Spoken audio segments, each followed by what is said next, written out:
Karamihan po sa mga santong Koreanong Katoliko Doon pinapugutan. ay pinupugutan po ng ulo sa Cheoldusan. Okay. Pagkatapos ay itatapon ng katawan sa Han River o kaya na po yung mass grave. Yeah. No?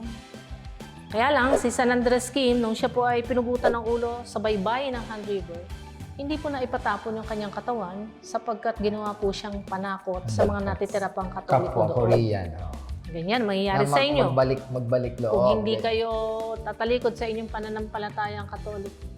Kaya lang paglipas po ng mga linggo, may isa pong Koreanong Katoliko na kita nila yung nag-iisa nilang pari. Ninakaw niya yung buong katawan ni Andrew Kim.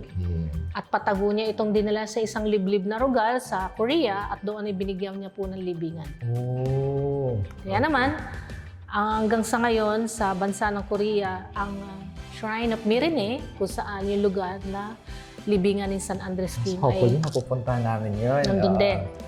Kaya po, may relic si May St. Andrew relics Kim din. dahil nga po nagkaroon ng pagkakilanlan sa kanyang katawan. Saan nakakuha din tayo ng relic? Yes, the only relic of The only St. Andrew relic. Kim ay yung Nandun sa